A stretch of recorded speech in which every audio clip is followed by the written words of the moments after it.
Judas Iscariotes, essa é uma figura controversa, uma figura sobre quem já se falou muita coisa. E muito do que se fala sobre Judas é simplesmente por não se ler a Bíblia.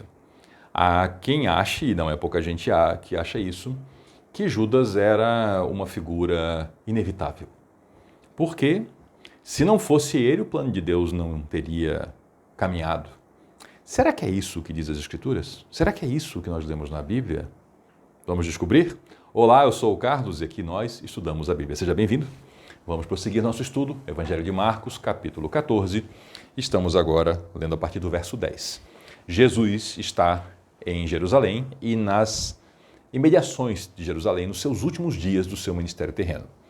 Acabou de acontecer um jantar em Betânia, na casa de Simão o leproso, onde Maria, irmã de Marta e de Lázaro, derramou sobre Jesus um óleo, como uma oferta, como um presente para Jesus. Esses nomes que eu citei, Maria, Marta e Lázaro, não estão aqui no Evangelho de Marcos, estão na explicação que João nos dá sobre o mesmo evento.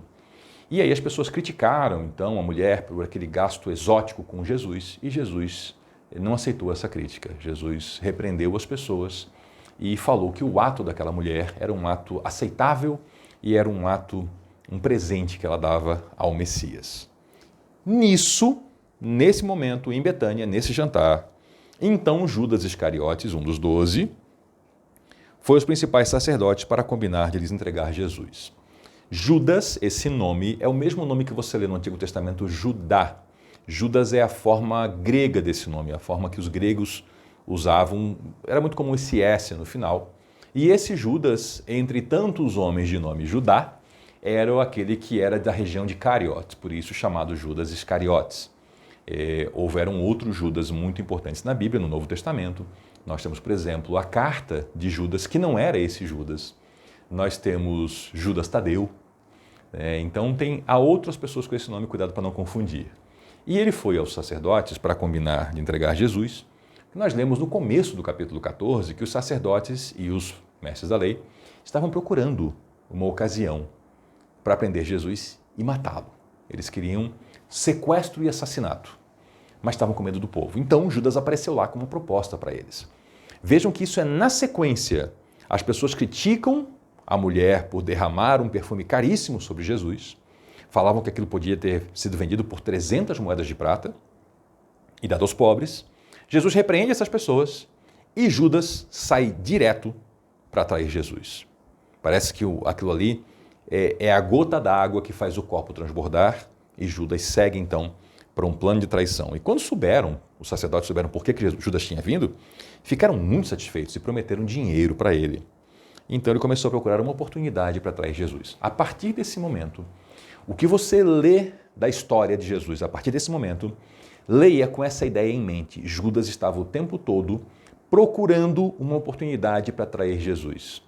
Ele estava participando com eles dos eventos e sempre com o olhar, pensando qual é o momento para eu sair e chamar o pessoal para prender Jesus, porque Jesus vai estar numa situação onde ele não pode escapar.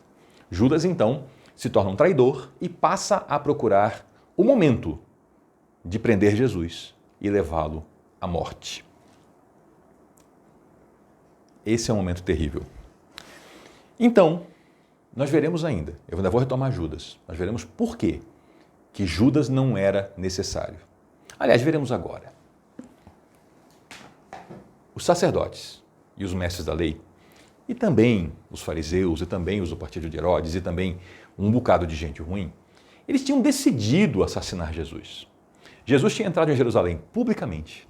Ele ia a locais públicos. Ele não se escondia. Ele não estava em missão secreta. E a decisão já estava tomada. Eles apenas procuravam um momento para prender e assassinar Jesus. Precisava de Judas para isso? Não precisava. Nós lemos a história, tudo já estava decidido e Jesus não estava fora do alcance desses homens malignos. Jesus estava dentro do alcance geográfico deles. Judas apenas decidiu se aliar ao mal. Isso é um alerta para mim e para você. O mal vem ao mundo, mas é nossa decisão, é nossa escolha pessoal se nós abraçamos o mal ou não. Não tem essa história de que, olha, Judas, ele não teve culpa, ele foi um mal inevitável. Não, ele escolheu o caminho que ele trilhou. Foi uma decisão dele. Ele poderia ter entrado para a história como Judas o apóstolo, talvez o que evangelizou a Ásia Menor, enfim.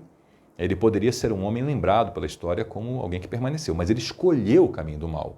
Ele escolheu se aliar àquelas pessoas que já tinham decidido e já tinham colocado em andamento um plano de assassinato. Foi uma escolha pessoal. E esse é o nosso alerta. Mais do que uma interpretação do texto bíblico, para nós sabermos assim que Judas tomou esse papel voluntariamente, mais do que isso é um alerta para nós. O mal que nós produzimos, ele é evitável. Todo o mal que nós produzimos é culpa nossa. Todo o pecado que nós cometemos é isso mesmo, é pecado, não tem justificativa. Então, no primeiro dia dessa festa, lembra que eu falei no vídeo anterior, né? A festa dos pães sem fermento, que também era chamada de festa da Páscoa. Eram duas festas que eram celebradas em seguida e o pessoal tratava como uma festa só, porque de fato se fazia numa continuidade. Então, no primeiro dia da festa dos pães sem fermento, quando o cordeiro era sacrificado, o cordeiro pascal, os discípulos de Jesus perguntaram onde quer que preparemos a refeição da Páscoa, porque fazia parte dessa festa uma refeição sagrada, uma refeição que era celebrada em família, e aqueles estavam como família, né, Jesus e os seus discípulos mais chegados, e eles perguntaram, mestre, onde é que você quer que a gente faça, a gente celebre aqui a refeição? Porque eles estavam fora da Galileia. A Galileia era o lar de boa parte deles, então em Jerusalém era necessário arrumar um lugar para isso. E Jesus enviou 2 deles a Jerusalém com as instruções seguintes. Vejam que eles estavam em Betânia, eles estavam na vila ali pertinho. Então vão a Jerusalém com as seguintes instruções. Ao entrarem na cidade vão ver um homem carregando uma vasilha d'água. Ele virá ao encontro de vocês, sigam esse homem. Não era uma cena absolutamente incomum, escravos carregavam também vasilhas de água, mas, em geral, o comum na cidade é que mulheres carregassem vasilhas de água, né? E, como entre os judeus a escravidão não era algo que acontecia, né? Isso era mais entre os romanos, e já tinha acontecido entre os judeus, mas não acontecia mais, então era realmente um sinal um pouco diferente ver um homem carregando uma vasilha d'água. E aí, era para dizer assim, onde o homem entrasse, era para segui-lo e dizer assim, olha, o mestre pergunta onde é que fica o lugar, aquele aposento no qual eu vou fazer a refeição de Páscoa com os meus discípulos. Jesus já tinha algum tipo de combinado com essa pessoa, seja no mundo espiritual, seja por aqui mesmo, mas, enfim, era a instrução dada. E ele os levará a uma sala grande no andar superior, que já está arrumada, preparem ali a refeição. Segundo o que nós entendemos da interpretação das Escrituras, quando nós fomos ler, inclusive, a história de Atos, né, que os discípulos estavam reunidos num cenáculo, e o cenáculo é o lugar da ceia, e juntando a tradição da igreja. Sabe que casa era essa? Era a casa do Marcos, que escreveu esse evangelho, era a casa da mãe dele. O que nós conseguimos juntar de toda essa história é que nesse andar de cima foi celebrado a última ceia e no andar de baixo o Marcos estava com a sua mãe, com a sua família, celebrando a ceia da família. Então, Marcos estava bem perto da cena aqui. E os discípulos foram à cidade, encontraram tudo como Jesus tinha dito e ali prepararam a refeição da Páscoa, que envolvia tudo que era adequado para aquele grupo de pessoas, os alimentos, enfim, era uma preparação, né? Não era uma coisa tão rápida assim. E ao anoitecer, Jesus chegou lá com os 12. E então nós sabemos o quê? Que estava tudo pronto já. E quando estavam à mesa, comendo, aí Jesus anunciou, vamos voltar para Judas, né? Eu lhes digo a verdade, um de vocês que está aqui comendo comigo vai me trair. Esse assunto da traição não era pouca coisa para Jesus. Não foi uma coisa que ele tratou assim. Era tão relevante que na sua última ceia com os seus discípulos, ele tocou esse assunto. Ele tocou nesse assunto. Era algo grave. E aí o pessoal ficou aflito, né? E certamente não serei eu, né? As pessoas diziam. É curioso, porque quando tem algo errado acontecendo, normalmente as pessoas mais preocupadas, será que fui eu, são os inocentes. Os inocentes se preocupam com isso, né? E o Senhor falou, é um dos 12, é alguém que come comigo da mesma tigela. Por quê da mesma tigela? Porque era um gesto de intimidade na ceia, molhar o pão numa tigela com molho. E aí a pessoa, quem molhava na mesma tigela é quem estava próximo, né? Então, falando dos 12, é um dos que está mais chegado aqui. É alguém que come junto comigo, gente. É alguém muito próximo que vai me trair. Quer dizer, uma traição muito severa, uma traição de alguém muito próximo. E aí o Senhor falou assim, ó, o Filho do Homem deve morrer, como as Escrituras declararam há muito tempo. Ele deve morrer. Mas que terrível será para aquele que o trair. Por quê? Porque a traição não era necessária. A traição foi escolhida.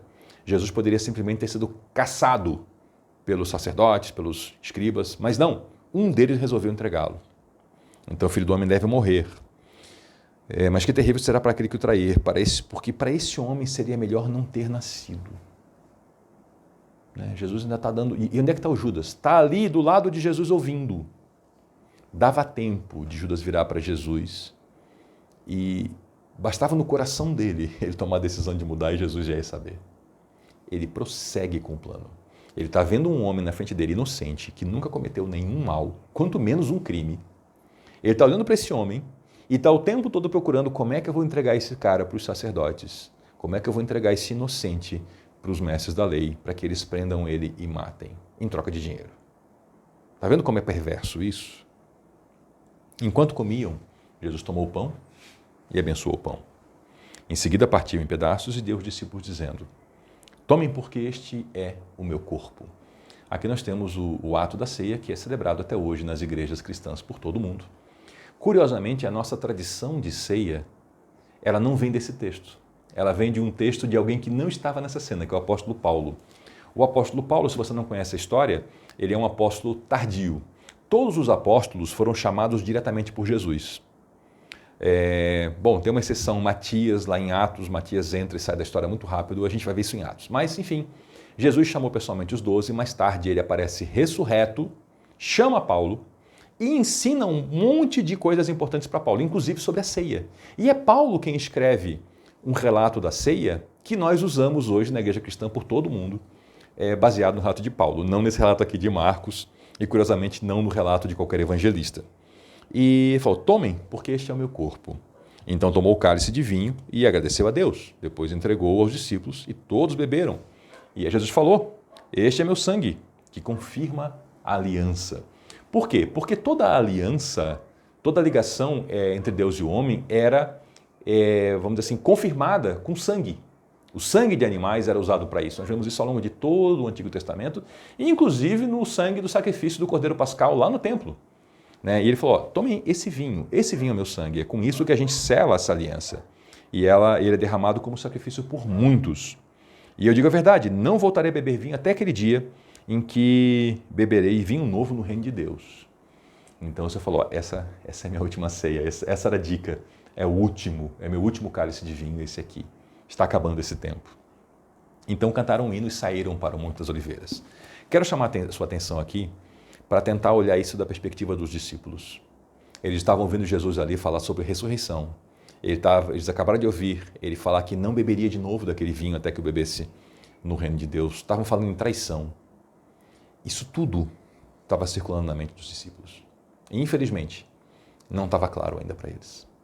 Muita coisa só vai clarear depois da ressurreição. Eles ainda estavam focados no Messias guerreiro, no Messias rei, no Messias general. Nós veremos isso na sequência aqui do texto, como é que eles tratavam desses assuntos, e eles ainda não tinham a perspectiva correta. Novamente, um alerta para nós. Vamos procurar nas Escrituras a perspectiva correta. Muita gente nos dias de hoje fala de Deus, fala da fé, fala até de eventos da Bíblia, sem ler a Bíblia. Nós vimos, por exemplo, no evento daquele menino que era endemoniado, lá pela altura do capítulo 9, Jesus voltou do monte, onde teve a transfiguração. E aquele evento ali, muita gente explica errado, sem nunca ter lido o texto. É curioso como tantas pessoas têm opiniões sobre a Bíblia sem conhecerem a Bíblia.